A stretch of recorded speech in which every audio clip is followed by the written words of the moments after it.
começar, gente, hoje a gente vai ter que fazer algumas leituras, mas a gente vai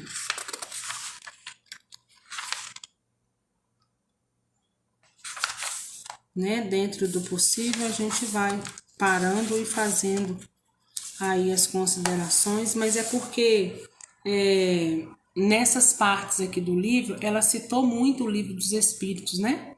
Então, é pertinente que a gente passe por lá, né? Não só passe, mas comente também, né? Então, quem tá com o livro aí... Oi, Edileuza, tá boa? Quando a morte vem antes do nascimento. Então, nesse capítulo, né, onde ela vai fazer essa narrativa, nós vamos partir aqui, né, que ela vai estar dizendo sobre o aborto espontâneo, tá? E não sobre o aborto provocado, né, que são aí questões e quesitos diferentes, tá? Então, vamos lá, né? Ela inicia dizendo nesse capítulo que ela sabe que essa experiência, né, a experiência da gravidez interrompida, essa gravidez, né, que se interrompe espontaneamente, ela sabe que de fato também é muito dolorido, né? Às vezes são mães aí que estão nessa tentativa há muito tempo e às vezes não conseguem, né? Tem as suas causas. E ela vem discorrendo logo abaixo. E ela fala o seguinte, que de modo geral, o espírito voltará, né? Ele voltará para a espiritualidade, vai superar essas dificuldades e vai dar um jeito de retornar. E ela cita a questão 346 do Livro dos Espíritos, onde as respostas, né? A resposta quanto a isso, né? Se o espírito volta, o que acontece com ele? A resposta é que esses espíritos escolherão outro corpo, né? Então, a gente sabe que dentro dessa possibilidade de escolher outro corpo, né, a gente sabe que tem-se aí planos reencarnatórios, pelo menos engatilhados, para se um dar certo, se um não der certo, tem o outro aí então, né, como uma válvula de escape. Mais abaixo ela vem falando, o espírito de André Luiz, por meio da psicografia de Chico Xavier, apresenta um exemplo no livro Entre a Terra e o Céu. O caso do espírito Júlio, em que este renasce 2 vezes na mesma família, num curto espaço de tempo, o que não é regra, né? E ela fala embaixo que é bom a gente lembrar que isso não é regra. O espírito volta numa mesma família, renasce numa mesma família, num curto espaço de tempo. E a gente sabe que essa possibilidade existe, e aqui se tratando do aborto espontâneo, né, pode ser que o corpo da mãe, né, por questões materiais do corpo terreno, de saúde, né, humana, às vezes não conseguiu segurar aquele feto, passa-se um tempo, ela engravida novamente e vence aí o mesmo, né, espírito. E ele dizendo que isso não é a regra, de voltar tão rápido, de estar novamente, né, com aquela família, mas que isso é perfeitamente possível. E ela lá na outra página já vem falando que Allan Kardec questiona o espírito da verdade em O Livro dos Espíritos com relação a esse período de retorno. E ele obtém a seguinte resposta, está lá na questão 349.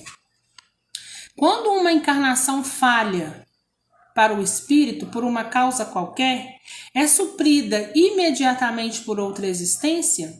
E eles respondem, nem sempre imediatamente. É preciso ao espírito tempo de escolher de novo, a menos que uma reencarnação imediata seja uma determinação anterior. Então é isso que eu acabei de dizer, né? Ele volta, é suprido, né, imediatamente de outra existência. Se ele tiver um outro projeto reencarnatório engatilhado ali, pode, né? Ou seja, olha, você tem 2 possibilidades. Se não der certo com essa família aqui, tem outro projeto reencarnatório, né? O espírito tem ciência porque ele mesmo participa do seu projeto reencarnatório, na grande maioria das vezes, né? Então é questão de possibilidade. No sentido seguinte, se você não der certo aqui nesse seio familiar, com esses espíritos ao qual você precisa sanar algo, você vai para esses aqui que também está na Terra e você também tem, né, coisas a aprender ou a reparar dentro desse núcleo aqui também, né? Então, quando tem essa possibilidade, foi aqui, deu errado, vai para outra, né? Mas quando você tem somente um projeto reencarnatório e não tem outro, é necessário você aguardar, né, para que na oportunidade se retorne. E por que isso de aguardar? Porque às vezes, eu quero voltar, mas às vezes as pessoas que você precisa para o seu crescimento naquele momento não estão aptas a te receber ou às vezes nem na Terra estão, né? Então é necessário aguardar. Quando tem-se a possibilidade, essas possibilidades então são ofertadas, né? Não só possibilidade, mas também merecimento. Mais embaixo ela vem falando assim: explicando o caso Júlio, o orientador espiritual Clarencio, ainda no livro Entre a Terra e o Céu, afirma que em vivência passada, Júlio aniquilara seu corpo físico pela ingestão de corrosivo. Salvo a tempo, sobreviveu à intoxicação, mas perdeu a voz em razão das úlceras que lhe abriram na fenda glótica. Ainda aí, não se conformando, burlou a vigilância dos companheiros que o guardavam e atirou-se num rio, afogando-se. Compromete assim a região da garganta e garganta e pulmões de seu perispírito. E ele vem mais à frente elucidando que, assim sendo, Júlio renascerá com as deficiências que ainda é portador, embora fornecido pelo material genético que recolherá dos pais nos limites da lei de herança para a constituição do novo envoltório. Então, o que ele quer dizer com isso? Olha lá esse menino, né? Ele toma um corrosivo, ele tem-se uma tentativa, então, né, de desistência. Dessa tentativa ele é socorrido a tempo, consegue, né, sobreviver, fica aí, né, com essa região, ele até fala aqui, né, fenda glótica, né, ele fica com essa região destruída, digamos assim, no perispírito também, mas ele ainda assim, né, resolve escapar daqueles que estão ali fazendo os cuidados, tendo com ele os cuidados, e atira-se num rio e afoga. Então ele compromete os pulmões e compromete essa fenda glótica. Então, o que vai acontecer? Ele lesou esse perispírito, esse perispírito, esse espírito pode ter sido socorrido e amparado? Provavelmente foi, né? Para ele reencarnar novamente, né? Com exceção das reencarnações compulsórias. Mas a gente sabe que o suicida tem socorro, né? São estados ali temporários, né? Qualquer zona umbralina, né? Qualquer que seja ela, são estados temporários. Uns mais tempo, outros menos tempo, mas é temporário, né? Ninguém fica ali ad eterno. Uma hora tem que sair, né? Nem que seja 100 anos depois, mas sai, né? Então ele lesa esse perispírito. Então quando a gente lesa o perispírito, é a mesma coisa de quando a gente faz, né? Comete um erro e é necessário reparação, né? Então ainda que socorrido e amparado, ainda, né, que descendo, vindo pela reencarnação, com pais saudáveis que não tenham essas deficiências, apesar, né, que eles falam aqui, do pai fornecer todo um material genético saudável para que chegue, o perispírito está lesado, então vai necessitar aí de reparação, né? Então ele vai vir com os pulmões, com problema nos pulmões e, por conseguinte, também nessa fenda glótica, aonde passou esse corrosivo e deteriorou o corpo físico, deteriorou também o corpo espiritual. Então é necessário reparação. Deus une pais, mães e filhos para aprender a resgatar e crescer. Por isso ocorre uma atração mútua, para que juntos possam caminhar com uma felicidade, né? Que é a nossa destinação que está lá na classe dos espíritos puros. E ele cita aqui, ela cita aqui Hermínio Miranda, dizendo que a gente precisa lembrar que antes dos filhos, né? Antes dos nossos filhos estar conosco, os nossos filhos são de Deus e não nossos, né? Então, nos ensinando aqui mais uma vez o quê? O desapego, por mais difícil que seja, né? A gente sabe que a gente quer ser sempre cais, né, para os nossos filhos, mas a gente também tem que fazer o exercício de às vezes deixar ir. E não deixar ir, que eu falo, não só no sentido de desencarne, mas no sentido de ir, de buscar, de aprender, né? Que às vezes tem pais que seguram muito, né? Que seguram demais. Então é tempo às vezes de deixar, né, voar para poder aprender e deixando todos eles cientes que nós estamos aqui sempre, né? Quando eles precisarem.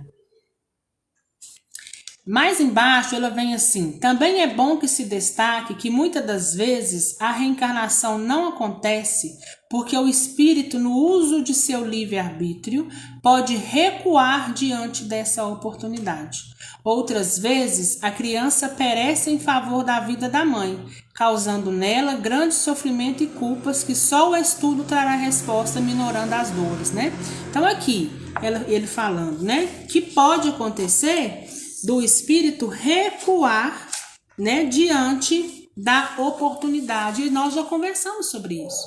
Por que às vezes o espírito recua, né?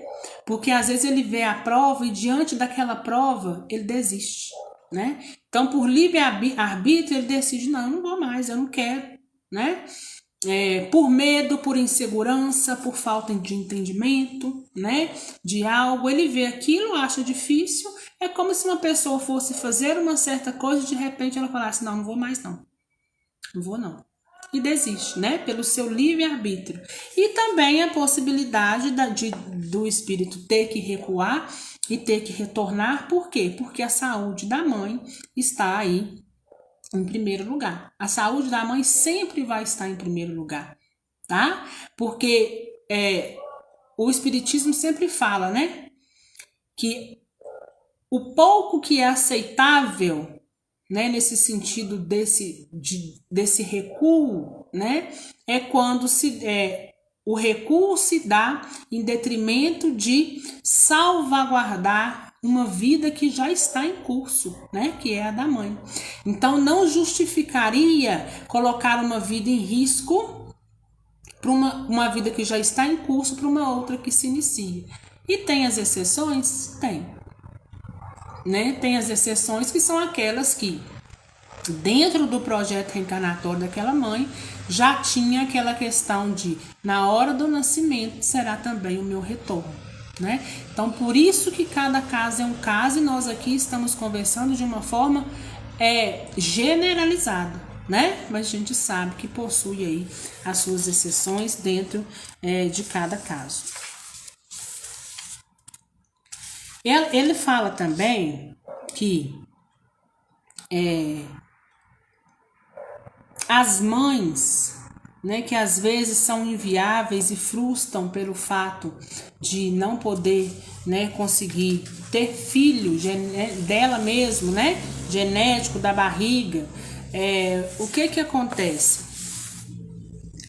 Algumas não têm essa possibilidade, mas elas também têm que fazer um olhar para a questão da adoção. Porque às vezes é inviável ele vir através de você, mas às vezes tem outra oportunidade onde ele tem que ser seu, onde ele tem que vir para você, e ele vem para uma outra via que não seja, né, natural, né? Porque normal todo meio de chegada é normal, seja por adoção, seja, né, por um filho aí, que a gente fala de sangue, né? Então, ter esse olhar, né, para a questão da adoção. E ela até fala lá, é nessas circunstâncias que a adoção faz chegar a pais não biológicos, o filho inestimável do coração, e assim as lágrimas são enxutas. De uma forma ou de outra, os laços amorosos continuarão íntegros e mais hoje e mais amanhã teremos novo recomeço para uma vivência mais feliz, né? É questão, às vezes, também de quebrar um pouco o preconceito, né? Porque muitas pessoas ainda são muito preconceituosas nessa questão da adoção, né? Tanto é que a gente vê a fila da adoção tá cada dia maior, né? De crianças à espera da adoção, porque as pessoas colocam tantos requisitos, né? Tantos pré-requisitos que essas crianças têm que cumprir, e a fila para adoção às vezes é grande, mas as crianças que ali estão, eles não querem, né? Porque não é daquela forma. As pessoas optam mais por bebês recém-nascidos, né? Ou recém-nascido com determinadas características. Então, nem sempre todo recém-nascido que chegar também vai suprir, né? Então, que a gente possa ter esse olhar, tirar um pouco esse véu. Não sei, né? Se tem alguém aí que já pensou ou pensa na adoção, né? Que a gente possa olhar todas as possibilidades e que possa olhar, acima de tudo, a afinidade. Porque às vezes tem uma criança ali que é um pouco maiorzinha, mas você tem tanta afinidade com ela que bate o olho e fala, nossa, essa menina parece que é minha, né? Muita gente que adota fala isso. Não, quando eu bati o olho, eu falei, nossa, essa menina é minha, tinha que ser minha, né? Então, que essas pessoas possam também ter essa consciência, né? Porque tem muitos aí que vieram e estão aguardando seus pais que eram para ser seus pais de origem, só a estrada que foi outra para que pudesse chegar até eles, né? E que eles possam olhar todas essas vertentes e, sobretudo, não ter aí tanto preconceito, né? Quanto a esses pré-requisitos, que é importante. Saudade é amar um passado que ainda não passou. É recusar um presente que nos machuca e não ver o futuro que nos convida. Pablo Neruda. É verdade, a saudade, né, é um passado que ainda não passou, mas que precisa passar, tá? Precisa passar, não na questão da saudade, mas esse passado precisa ficar lá no passado. E a gente precisa conseguir olhar para esse passado sem que ele não nos machuque tanto, sem que ele não nos trave na questão de continuar caminhando, de continuar nossa vida. Porque se o seu passado te faz isso, você precisa então de ajuda, você precisa de uma certa forma trabalhar isso para que essa página possa ser virada e você possa então continuar caminhando. Porque senão, o que acontece? A gente não chega em lugar nenhum e não cumpre aquilo e nem aprende nem repara aquilo que nós íamos fazer aqui, tá? Olha lá o outro título, o porquê das mortes prematuras? Ela inicia com a questão 199 do Livro dos Espíritos. Por que a vida é muitas vezes interrompida na infância? E os Espíritos respondem: a duração da vida de uma criança pode ser para o espírito que nela está encarnado o complemento de uma existência anterior interrompida antes do tempo. Sua morte é muitas vezes também uma provação ou uma expiação para os pais. Então, olha o quão complexo é isso, né? E nós conversamos justamente sobre isso. Teve uma menina que me fez a pergunta semana passada na live, né? Falando até, Ana, eu não acho que é natural a morte por assassinato, a morte de criança, eu achava que era só idoso, né? Que seria uma forma justa, né? E eu respondi exatamente isso para ela, né? Que embora eles estão voltando ali cedo, são espíritos antigos, né? E cada um vem para cumprir a missão que precisa cumprir, né? Então, muitas das vezes, eles vêm com essa missão também para ensinar para os pais, mas não tão somente, Porque se eles vêm para poder os pais passar por determinada provação, pode saber que uniu-se ali o útil ao agradável. Os pais para captar o que precisa aprender e ele para poder suprir o tempo que ele necessitava também. Nunca vai ser uma coisa só. Sempre ambos os lados, de uma certa forma, vai estar espiando, reparando e ganhando aí em aprendizado e em entendimento. E ela fala, né, mais uma vez aqui, que o pessoal questiona muito na questão se Deus é justo ou não, né, por estar sacrificando o outro, né. Você fala, por que não desencarna uma pessoa que já está velha, né, e deixa a criança, né, mas é por quê? Porque cada um tem a sua missão a cumprir. Cada um tem um projeto reencarnatório. E Deus não é injusto, pelo contrário, né? É Ele que nos dá a oportunidade de estarmos aqui e de reparar os nossos atos, os nossos erros. Então a gente tem que ter essa visão para poder não ficar culpando Deus aí onde não precisa, né? Então vamos lá. Oi, gente, espera aí, só um pouquinho. Oi. Joia.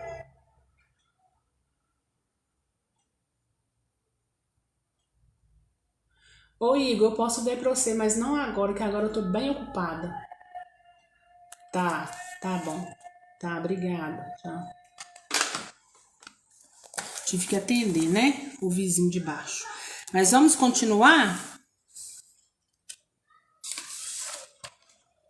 Então, lá em cima, na outra página, ela vem com o seguinte. Na questão 347, também do Livro dos Espíritos, Allan Kardec indaga aos espíritos: que utilidade pode ter para um espírito sua encarnação num corpo que morre dias após o seu nascimento? E os espíritos responderam: o ser não tem a consciência inteiramente desenvolvida de sua existência e a importância da morte é para ele quase nula. É muitas vezes, como já dizemos, uma prova para os pais, né? Então, tudo depende da prova e do que aquele espírito necessita, né? Quando ele fala aqui que é quase nula, né, a importância dessa existência, mas lembre-se o que ele disse, é quase nula. Ainda assim, existe alguma razão de ser para cada ponto, né? E a questão dos pais, enquanto eles, né, não se atinarem para aquele aprendizado que eles precisam, o ato tende a se repetir. Assim como nós, né? Assim como nós. Se nós precisamos nos desenvolver em uma determinada coisa, estamos passando por aquilo, passa-se por um problema muitas vezes, é porque a gente não absorveu aquilo que a gente precisava absorver.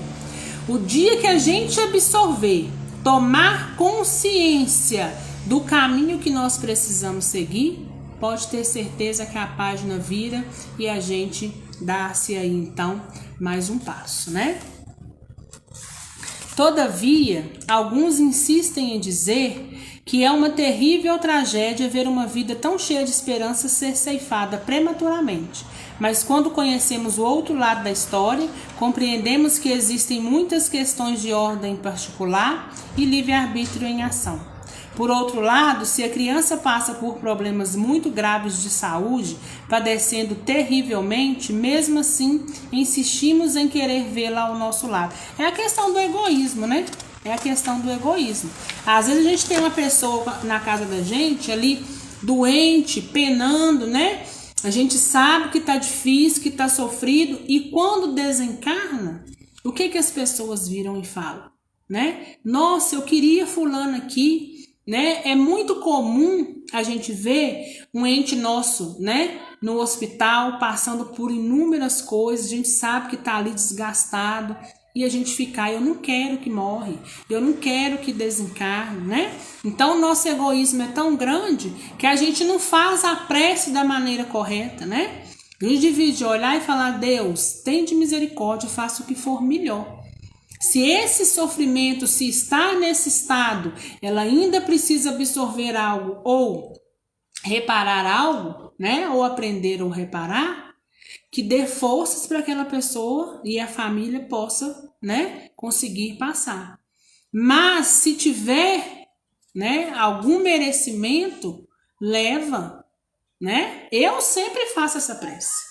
Eu sempre faço essa prece. Por mais que tem pessoas que se choquem, né? Nossa, fulano tá querendo que o outro morre. Não. A gente está pedindo da maneira correta. Que o sofrimento permaneça e nos dê força, se assim tiver necessidade. Ou então que se a pessoa tiver merecimento, que desligue e vá embora. Porque tem situações que são tão terríveis, mas tão terríveis que é muito sofrimento.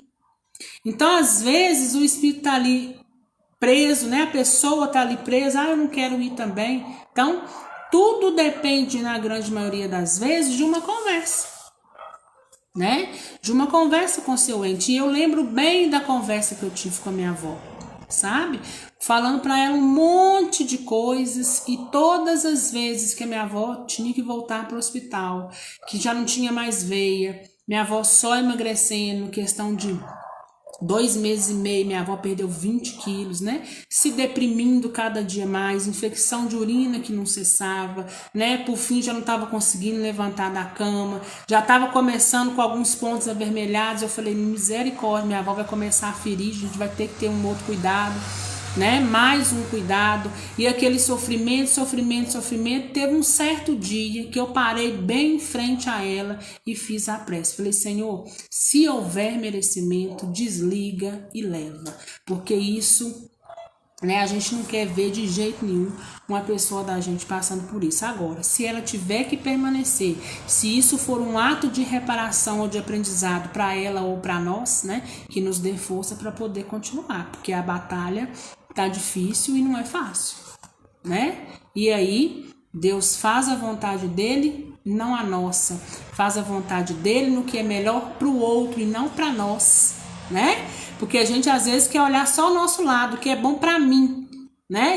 E a gente quer olhar o nosso lado, o que é bom para mim, sobre a vida do outro. Então a gente tem que pedir a Deus que ele decida pela vida do outro e não nós. E a nós cabe o quê? Aceitação. Aceitação, porque a gente sabe que é o corpo físico que perece, a gente sabe que eles vivem agora do outro lado e que daqui a pouco somos nós também passando pela mesma situação, ou às vezes até pior, né? Há casos em que a curta duração da vida da criança pode representar para o espírito que o animava o complemento de uma existência anterior interrompida antes do tempo. Sua morte é muitas vezes também uma provação e expiação para os pais, conforme a pergunta, né, 199 aí que nós já falamos sobre, né? E mais para frente ela fala assim, diante da dor do desencarne de um pequeno, tenhamos em mente o ensino do Livro dos Espíritos. Sua morte é muitas vezes também uma provação e uma expiação para os pais. Ela repete isso aqui várias vezes, né? Deus nos dá muitas oportunidades para prosseguirmos em busca de nossa evolução.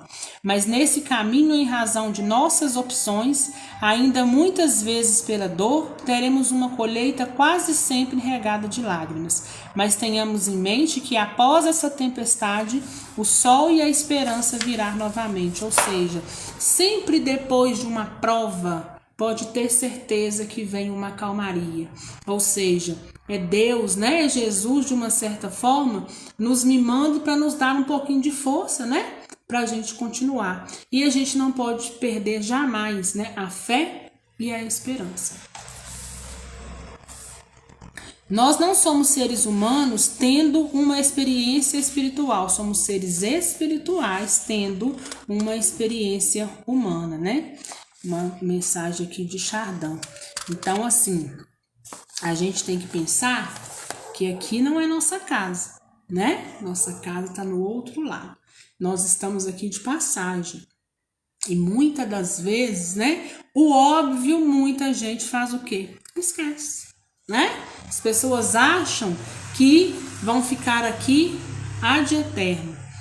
Coloquem sempre na cabeça de vocês. Tudo vai passar, porque nós estamos em mundo transitório, aqui não é nosso lugar, aqui não é a nossa casa, e nós vamos embora sem nada levar, absolutamente nada, principalmente coisas materiais. Nós vamos levar o quê? 2 sacolinhas, né? Uma com as nossas boas ações e outra com as nossas más ações. E aí é isso que a gente vai apresentar diante de Deus. O que nós conseguimos reparar, o que nós conseguimos expiar, quais foram as nossas frustrações, aonde nós erramos e contraímos mais dívidas, né? Ou seja, tudo nesse sentido está então anotado, né? Que nós possamos ter discernimento, né? Vamos lá para mais um título? Mortes coletivas. Como o Espiritismo explica essas tragédias? Então vamos lá. Vamos num estudo rápido, já que estamos diante de um evento muito complexo que envolve muitas vertentes. Lembrando que cada caso é um caso, e meditando acerca de como essas tragédias acontecem, fazer uma análise ponto a ponto. Partindo da premissa de que estamos vivendo nossa primeira encarnação. Isso significa que estamos sujeitos às leis de causa e efeito e como Jesus nos ensinou, cada um segundo suas obras. Assim, entendemos que ninguém sofre injustamente, né? Então, aqui foi só um exemplo, né, gente, que ela deu. Vamos supor aí que a gente está na nossa primeira encarnação. A gente sabe que não é, né? E ela fala que o mundo tem assistido, né, perplexo aí várias coisas que aconteceram. Ela fala que no Brasil em 2011, né, a chacina no Rio de Janeiro. E ela fala nessa chacina aí que nessa ocasião, ao depoimento de uma das jovens do colégio que havia mudado de classe, havia pouco, né, e fora poupada. Então olha que engraçado, né? Teve essa chacina lá. Há pouco ela tinha mudado de escola, a maioria ali sofreu aquele atentado e ela não.